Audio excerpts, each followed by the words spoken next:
Hello brothers and sisters, welcome to AP schemes info channel. మన ఆంధ్రప్రదేశ్లో తల్లికి వందనం పథకానికి సంబంధించి మరొక తాజా సమాచారం రావడం జరిగింది.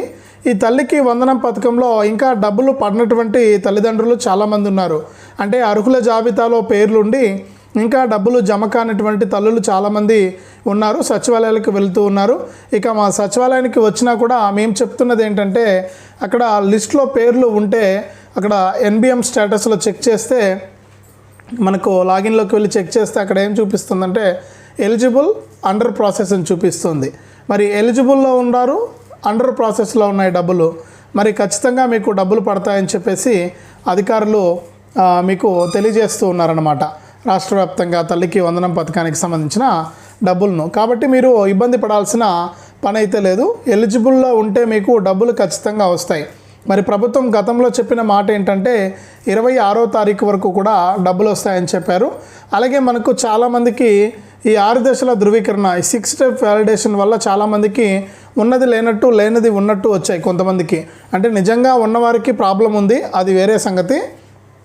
ఇక్కడ 300 యూనిట్లు కాల్చకపోయినా కూడా 300 యూనిట్ల కరెంటు బిల్లు వచ్చినట్లు, అలాగే మనకు భూమి ఎక్కువగా లేకపోయినా భూమి ఉన్నట్లు, ఇన్కమ్ ట్యాక్స్ లేకపోయినా కూడా ఇన్కమ్ ట్యాక్స్ కట్టినట్లు, ల్యాండ్, ఇట్లా అన్ని ప్రాబ్లమ్స్ వచ్చిన వాళ్ళందరికీ కూడా ఈ రోజు వరకు కూడా గ్రీవెన్స్ పెట్టుకోవడానికి అవకాశం ఉందని చెప్పి ప్రభుత్వం చెప్పింది. కానీ గ్రీవెన్స్ను కూడా మళ్ళీ పొడిగిస్తామని చెప్పారు. కానీ దీనిపైన ఇంకా మనకు స్పష్టత రాలేదు. మరి ప్రభుత్వం నుంచి అప్డేట్ రాలేదు. మరి మాకు వచ్చినటువంటి సమాచారం చూస్తే సమయం అనేది పొడిగిస్తామన్నారు. మరి పొడిగిస్తారా లేదా అని చెప్పే దానిపైన ప్రభుత్వం నుంచి ఇంకా క్లారిటీ రాలేదు. ఏదేమైనా కానీ ఈ వీడియో ఇప్పుడు మీరు చూస్తూ ఉంటే కనుక వెంటనే సచివాలయానికి వెళ్ళి ఈరోజు సాయంత్రం 5 గంటల్లోగా మీరు గ్రీవెన్స్ అనేది పెట్టుకోండి. తర్వాత మళ్ళీ కూడా అవకాశం ఉండదు.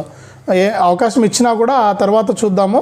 మీరు ఇప్పుడైతే ఎవరికైతే ఇట్లా ప్రాబ్లమ్స్ వచ్చి డబ్బులు పడినటువంటి తల్లులు ఉన్నారో వారు మీ యొక్క ఆధార్ కార్డు, మీ పిల్లాడి ఆధార్ కార్డు, లేకపోతే పాప ఆధార్ కార్డు, మీ యొక్క రైస్ కార్డు, ఇవన్నీ కూడా జిరాక్సులు తీసుకుని అక్కడే తల్లికి వందనానికి సంబంధించిన గ్రీవెన్స్ ఫారం అనేది ఇస్తారు మీకు.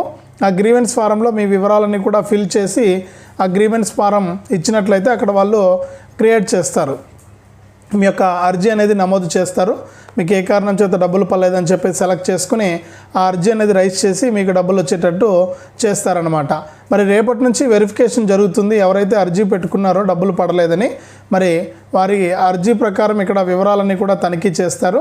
వారికి మళ్ళీ కూడా ఎలిజిబుల్ ఉంటే కనుక 30వ తారీఖు వచ్చేటువంటి ఎలిజిబుల్ లిస్ట్లో పేరు వస్తే మరి వచ్చే నెల 5 నుంచి కూడా డబ్బులు పడతాయి. మరి ఇదంతా ఒక ఎత్తు అయితే ఇక్కడ మరొక ప్రశ్న అనేది తలెత్తిందనమాట. రాష్ట్ర వ్యాప్తంగా ఎస్సీ విద్యార్థులు ఎవరైతే ఉన్నారో, అంటే తప్పుగా అనుకోవద్దు, మనకి ఎస్సీ స్టూడెంట్స్ ఎవరైతే ఉన్నారో ఆ ఎస్సీ స్టూడెంట్స్ కేవలం 10,900 మాత్రమే పడ్డాయని చెప్పి చాలామంది తల్లులు కామెంట్ చేశారు. నేను వాళ్ళకు రీప్లై కూడా ఇచ్చాను.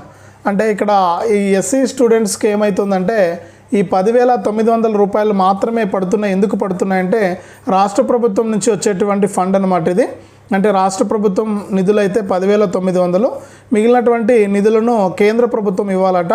మరి నేను కనుక్కున్నాను, పై అధికారులను అడిగితే వారి నుంచి సమాధానం ఇక్కడ నేను స్క్రీన్ పైన కూడా ఇచ్చాను చూడండి. దానికి సంబంధించిన ప్రభుత్వం నుంచి వచ్చినటువంటి అప్డేటు. అంటే ఒక 40% డబ్బులు అనేది కేంద్ర ప్రభుత్వం ఇస్తుంది. మరి ఇప్పుడు మీకు 10,900 అంటే ఒక 11,000 రూపాయలు అనుకోండి, మరొక 3,000 రూపాయలను కాస్త కేంద్ర ప్రభుత్వం ఇస్తుంది. మరి కేంద్ర ప్రభుత్వం త్వరలోనే ఈ డబ్బులను ప్రాసెస్ చేస్తుంది, మీ యొక్క ఖాతాల్లోకి జమ అవుతాయని చెప్పేసి ప్రభుత్వం, మన రాష్ట్ర ప్రభుత్వం అయితే క్లారిటీ ఇచ్చింది. మరి ఇట్లా 10,900 ఎస్సీ కార్పొరేషన్ వాళ్ళకి 10,900 ఎవరికైతే పడ్డాయో వారికి ఎటువంటి ఇబ్బంది లేదు. మిగిలినటువంటి 3,000 రూపాయలు కూడా, అంటే మనకు 2,000 రూపాయలు, అంటే 13,000 కదా మొత్తము, ఒక 2,000 రూపాయలు, మరి 11,000 అనుకుంటే మరొక 2,000 రూపాయలను కేంద్ర ప్రభుత్వం మీకు విడుదల చేస్తుంది. కంగారు పడాల్సిన పని అయితే లేదు. మరి ఇక రెండో చూసుకుంటే ఆర్టీఈ స్టూడెంట్స్ ఎవరైతే ఉన్నారో ఆర్టీఈ స్టూడెంట్స్కి డబ్బులు వస్తాయా రావా అని చెప్పి చాలామంది తల్లులు కామెంట్ చేయడం జరిగింది. మరి ఆర్టీఈకి సంబంధించిన సమాచారం కూడా ఇక్కడ ప్రభుత్వం ఇచ్చింది. దాన్ని మీకు ఇక్కడ నేను డిస్ప్లే మీద వచ్చాను, కావాలంటే చదువుకోండి. ఏది అయినా కానీ మన ఛానల్లో ప్రూఫ్తో సహా చెప్తాను, అబద్ధం ఎక్కడా కూడా ఉండదు. ఇదంతా కూడా నిజం. మీరు ఎక్కడికి వెళ్ళి ఎంక్వైరీ చేసినా కూడా ఈ సమాచారం నిజమా కాదా అని చెప్పేసి చెప్తారు గ్రామ వార్డు సచివాలయాల్లో కూడా. కాబట్టి ఇక్కడ స్క్రీన్ పైన ఇచ్చినటువంటి మేటర్ను ఆ సమాచారాన్ని మీరు బాగా అర్థం చేసుకోండి, చదువుకోండి. మరి ఈ ఆర్టీఈలో చేరినటువంటి పిల్లలకు సంబంధించి ప్రస్తుతానికి వారి ఈ తల్లికి వందనం పథకానికి సంబంధించిన డబ్బులు ఇస్తారా ఇవ్వరా అని చెప్పేసి ప్రస్తుతం హోల్డ్లో ఉంది.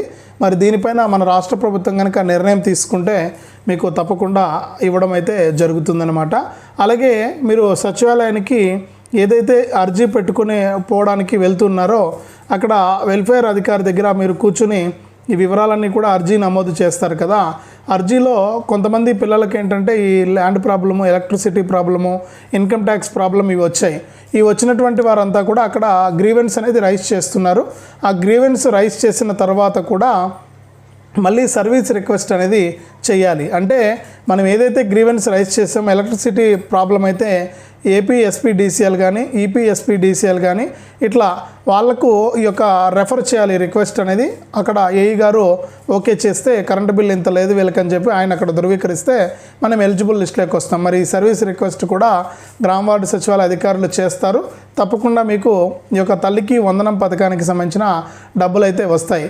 మీకు అర్థమైంది అనుకుంటాను క్లారిటీగా. ఎస్సీ స్టూడెంట్స్కు 10,900 పడిన వారికి రాష్ట్ర ప్రభుత్వం ఇచ్చిన డబ్బులు అన్నమాట. అవి కేంద్ర ప్రభుత్వం మరొక 2,000 వేసి ఇస్తుంది వెంటనే కూడా. మరి ఇక్కడ ఎవరైతే ఆర్టీఈ స్టూడెంట్స్ ఉన్నారో ఆర్టీఈలో చేరినటువంటి వారికి త్వరలోనే డబ్బులు వస్తాయి. అలాగే ఇప్పుడు 1వ తరగతిలో చేరి ఇంటర్మీడియట్ మొదటి సంవత్సరంలో చేరిన విద్యార్థులకు కూడా జూలై 5 నుంచి కూడా డబ్బులు వస్తాయి. ఇంకా రేపటి నుంచి ఈ యొక్క అర్జీ పెట్టుకున్నటువంటి వారి అర్జీలన్నీ కూడా వెరిఫికేషన్ చేస్తుంది ప్రభుత్వం. వెరిఫికేషన్ చేసి మీకు ఎలిజిబుల్ ఉంటే కనుక మీరు మళ్ళీ కూడా ఈ తల్లికి వందనం 30వ తారీఖు వచ్చేటువంటి ఫైనల్ లిస్ట్లో ఉంటారు. లేకపోతే అక్కడ ఆ లిస్టులో లేరంటే మనకి ఒక పథకం గురించి మీరు వదిలివేయాల్సిందే. ఈ పథకంకు సంబంధించి మీకు రాదనమాట. కాబట్టి మీరు తప్పనిసరిగా ఇవన్నీ కూడా చెక్ చేసుకోండి. ఎలిజిబుల్ లిస్ట్లో ఉండి డబ్బులు పడని వారికి అయితే డబ్బులు పడతాయి. మరి మిగిలినటువంటి వారికి కూడా ప్రభుత్వం క్లారిటీగా 26వ తారీఖు లోపు వేస్తామన్నారు. మరి అప్పట్లోపు పడకపోతే కూడా జూన్ 5 నుంచి కూడా మళ్ళీ మీకు డబ్బులు జమ అవుతాయి. ఇక్కడ ఎవరు కూడా కంగారు పడాల్సిన పని లేదు. అలాగే ఈ యొక్క ప్రాబ్లమ్స్ వల్ల డబ్బులు పడినటువంటి వారు ఎవరైతే ఉన్నారో వారికి ప్రభుత్వం మళ్ళీ కూడా అంటే అవకాశం పొడిగిస్తుందని చెప్పారు. ఈరోజు వరకు చివరి తేదీ అన్నారు. మరి ఈరోజు చివరి తేదీ అనేది కాదు, మనకు ప్రభుత్వం ఇంకా వెల్లడించలేదు. మీకు మళ్ళీ కూడా సమయం కనుక పొడిగిస్తే నేను వీడియో రూపంలో మీకు అందిస్తాను వివరాలు. కాబట్టి మీరు ఎక్కడా కూడా ఇబ్బంది పడకుండా ఈ తల్లికి వందనం పథకం రాని వాళ్ళు ఈ వివరాలన్నీ కూడా ఒకసారి చూసుకుని ఈరోజు సాయంత్రంలోగా వీలైతే గ్రీవెన్స్ అనేది పెట్టుకోండి. వెల్ఫేర్ అధికారి దగ్గరికి వెళ్ళి సచివాలయంలో ఎలిజిబుల్లో ఉంటే తప్పకుండా డబ్బులు మీకు రావడం జరుగుతుంది. మరి ఇంతవరకు మీరు వీడియో చూసారనుకుంటే మీకు సమాచారం అర్థమైంది అని అనుకుంటున్నా. దయచేసి సమాచారం అర్థమైంది, సమాచారం మీకు ఉపయోగపడింది అనుకుంటేనే మీరు వీడియోను లైక్ చేయండి. అలాగే మీ బంధువులకు స్నేహితులకు కూడా షేర్ చేయండి వాట్సాప్, ఫేస్బుక్ ద్వారా. అలాగే సబ్స్క్రైబ్ కూడా చేసుకోండి. మీరు ఎప్పుడైతే సబ్స్క్రైబ్ చేసుకుంటారో అప్పుడు మీకు మరిన్ని అప్డేట్స్ అందిస్తాను. నచ్చితేనే లైక్ చేసి షేర్ చేసి సబ్స్క్రైబ్ చేసుకోండి, లేకపోతే వద్దన్నమాట. మరి ఈ విధంగా చేయండి. మీరు ఇచ్చే ప్రతి కామెంటు మీకు ఏ డౌట్ ఉన్నా కూడా నన్ను అడగచ్చు. నేను ఖచ్చితంగా మీకు రీప్లై అనేది ఇస్తాను. కాబట్టి మీరు ఎక్కడ ఉన్నా కానీ మీకు ఏ సమస్య ఉన్నా కానీ తల్లికి వందనం పథకానికి సంబంధించి మీరు నాకు కామెంట్ తెలియజేయండి. ఖచ్చితంగా మీ కామెంట్కు రీప్లై ఉంటుంది.